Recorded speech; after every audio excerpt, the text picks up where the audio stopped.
నమస్తే. నేను ప్రియాంకరావు. ఏదైతే పరకామణి కేసు ఉందో, ఈ పరకామణి కేసులో కీలక సాక్షి సతీష్ కుమార్ మరణించారు. ఇది హఠాత్తుగా జరిగిన ఒక యాక్సిడెంటల్‌గా జరిగిన మరణమా? లేదా సూసైడా? లేదా హత్య? హత్య చేస్తే వెనుక ఎవరున్నారు?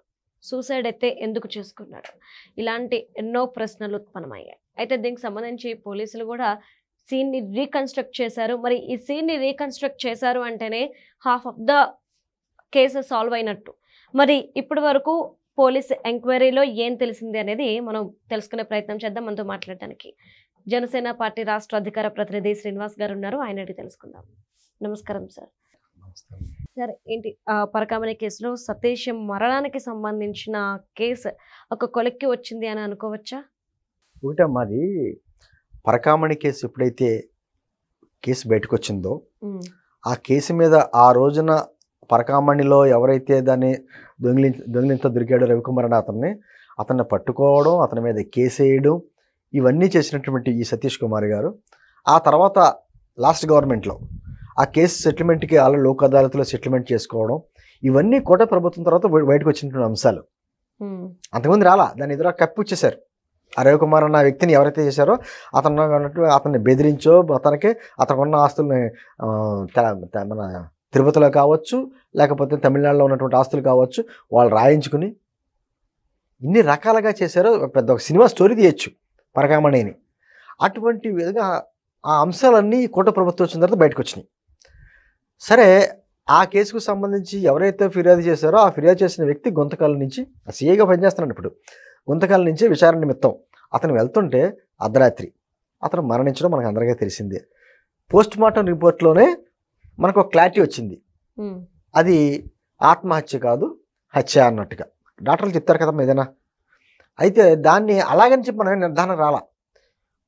పోలీసు విచారణ చేశారు, సీన్ రీకన్స్ట్రక్షన్ చేశారు. అతను కూర్చున్న సీట్లో కాకుండా వేరే నెంబర్ సీట్లో అతని బ్యాగ్ ఉండడం, అదేవిధంగా దాంతోపాటు ఏమైపోయిందమ్మా, అదే ట్రైన్లో వివిధ బోగీల్లో కొంతమంది నేరస్తులు ప్రయాణం చేస్తున్నట్టుగా బయటకు వచ్చింది. ఇప్పుడు అలా వేరే కోర్టులకి వెళ్తున్నారా, లేకపోతే విచారణ నిమిత్తం వెళ్తున్నారా, ఏదైనా వెళ్తున్నారా కదా తెలియదు, కానీ మొత్తం డీటెయిల్స్ అన్నీ తీసుకుంటే వివిధ బోగీల్లో నేరస్తులు ఉన్నారు. దీంతో అనేక అనుమానాలు ఇప్పుడు బయటకు వస్తున్నాయి. దీన్ని ఆత్మహత్యగా చిత్రీకరించడానికి వైఎస్ఆర్ కాంగ్రెస్ పార్టీ నాయకులు కానీ, వాళ్ళ పత్రికలు కానీ, వాళ్ళ ఛానల్ కానీ విపరీతంగా కృషి చేస్తున్నాయి. ఎందుకు అర్థం అట్లా మనం ఏం చెప్తామో మామూలుగానమ్మా, బాధితుడికి న్యాయం జరగాలి, ఆ కుటుంబానికి న్యాయం జరగాలి, ఇది మనం ఆలోచిస్తాం. దీంట్లో నిందితులు ఎవరో ఆ కేసులో వాళ్ళందరూ కూడా బయటికి రావాలి. ఎవరైతే ఆస్తులు రాయించుకుని బెదిరించారో రవికుమార్ అనే వ్యక్తిని, వాళ్ళందరి పేర్లు బయటికి రావాలి. ఇది పబ్లిక్ ఎవరైనా కోరుకునేది. ఇది ఈ రోజున ఒక కేసుకు సంబంధించి సాక్ష్యాలు చెప్పడానికి బలమైన సాక్షి ఉన్నారో అతన్ని ఈ విధంగా చంపేశారు అంటే, చంపిన ఎవరైనా మనకు తెలియదు, చంపేశారు అంటే నిజంగా అసలు రాష్ట్రంలో ఏం జరుగుతుంది, గతంలో ఏం జరిగింది, ఇప్పుడు ఏం జరుగుతుంది. ఈ మధ్యకాలంలో పెద్దిరెడ్డి గారి గురించి, ఆ అటవీ భూముల గురించి పవన్ కళ్యాణ్ గారు చేసినటువంటి కార్యక్రమం మీదే వాళ్ళు బెదిరింపులు వస్తున్నాయి. పెద్దిరెడ్డితో పెట్టుకున్నాడు పవన్ కళ్యాణ్, చాలా జాగ్రత్త అని. అంటే ఏంటది, ఎటువంటి బెదిరింపులకి వెళ్ళిపోతున్నారు, అనుమానాలు ఏ విధంగా రెక్కిస్తున్నారు. ఇప్పుడు ఎవరో కూడా పోలీసులు కానీ, విచారణ సంస్థలు కానీ, ప్రభుత్వం కానీ, మనలాంటి ఎవరో కూడా పలానా వాళ్ళు చేశారు మనం ఏమో అనట్లా, కానీ వాళ్ళు ఎందుకు భుజాలు తడుపుకుంటున్నారు అంటే ఎక్కడో అనుమానాలు రేకెత్తిస్తున్నాయి.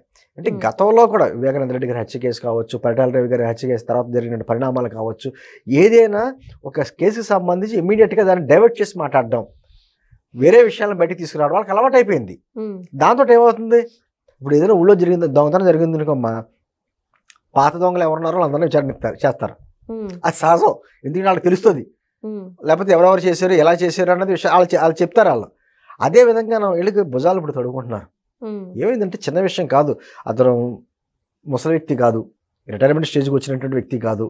అటువంటి వ్యక్తి చాలా అద్భుతంగా పరకామణి కేసులో ఆ రవికుమార్ని పట్టుకోవడం, అతను కేసును బాగా ఎదుర్కొన్నాడు. ఆయన తర్వాత అతను చెప్పడం ఏంటంటే, పైనటువంటి ఉన్నతాధికారుల ఒత్తిడితో నేను దాన్ని లోక్ అదాలత్లో రాజీ చేసుకోవాల్సి వచ్చింది అన్న మాట మాట్లాడాను. ఆ పైన ఉన్నటువంటి ఉన్నతాధికారులు ఎవరో, ఆ ఉన్నతాధికారులను కూడా ఆడించినటువంటి కింగ్ పిన్ ఎవరో. ఈరోజు అదే ఏది జరిగినా, ఏ కేసులు జరిగినా అరెస్ట్ అయిన వాళ్ళందరూ ఒకటే మాట చెప్తారు, పైనుంచి వచ్చిన స్క్రిప్ట్ అనో, లేకపోతే ఉన్నతాధికారులు చెప్పారనో, రకరకాలైనటువంటి ఏ కేసు చూసినా అదే సంబంధం వస్తుంది. ఈ రోజున పరకామణి కేసులో అసలు ఎప్పుడూ జరిగినటువంటి తిరుమల కొండ మీద ఎప్పుడూ జరిగినటువంటి ఒక వింత ఇది.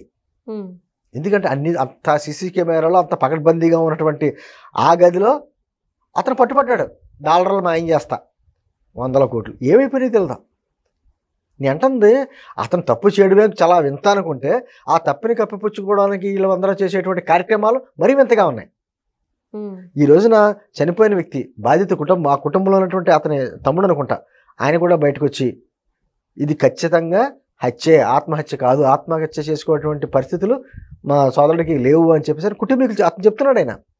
మరి ఆ కోణంలోనే పోలీసులు కూడా విచారణ చేస్తున్నారు. సీన్ రీకన్స్ట్రక్షన్ చేయాలంటే అన్నీ చేసి ఆ ట్రైన్లోంచి ఒక బొమ్మని ఇసురి ఎంత దూరంలో పడుతుంది ఏంటి ఇవన్నీ చెక్ చేసి తర్వాత మొత్తం ఆ బ్యాగ్ ఒక ప్లేస్ నుంచి ఇంకో ప్లేస్కి ఎలా వెళ్ళింది, అదేవిధంగా వేరే బోగిల్లో ఎవరెవరు ఉన్నారో ఇంత కూలంకషంగా అంతా తీసేటప్పటికి అనేక మంది ఆ నిందితులు ఉండడం, అసలు ఒకవేళ బాడీ దాంట్లోంచి పడిపోయినా ఎంత దూరంలో పడుతుంది ఇవన్నీ కూడా అనేక రకమైనటువంటి అనుమానాలు వస్తున్నాయి. నేను అంటే ఖచ్చితంగానమ్మా ఆల్రెడీ లిక్కర్ స్కామ్లో కూరుకుపోయి ఉన్నారు. పెద్దది ఒక లిక్కర్ స్కామ్ ఉంది, మళ్ళీ మొలకల చెరువు లిక్కర్ స్కామ్ ఒకటి ఉంది, ఇప్పుడు చూసేటప్పటికి పరకామణి కేసు. ఈ అన్ని కేసుల్లో ఉక్కిరి బిక్కిరి అవుతున్నటువంటి ఆ వ్యక్తులు దీన్ని ఏదో రకంగా డైవర్ట్ చేయడానికి విపరీతమైనటువంటి మళ్ళీ వాళ్ళే నిందలో వాళ్ళే మళ్ళీ విచిత్రం ఏంటంటే ప్రియాంక, కూటమి ప్రభుత్వం వైఫల్యం అంట. అతన్ని చంపింది ఎవరో ఏంటి అనేది వాస్తవాలు వెలిగిపుచ్చి తీస్తుందే కూటమి ప్రభుత్వం. కూటమి ప్రభుత్వం వైఫల్యం ఏంటి అంటే దాన్ని ఏదో రకంగా డైవర్ట్ చేసేయాలి. ఇప్పుడు ఆఖరికి రాష్ట్రంలో ఎక్కడన్నా సారా జరిగినాయి అనుకోండి, నారావారి సారా పెట్టేస్తున్న టైటిల్. అప్పుడు గతంలో నారావారి రక్త చరిత్ర ఎవరో వివేకానంద రెడ్డి గారి హత్య కేసులకు సంబంధించి ఆ టైటిల్స్ అద్భుతంగా ప్రాస్తో గురించి పెట్టేస్తున్నారు.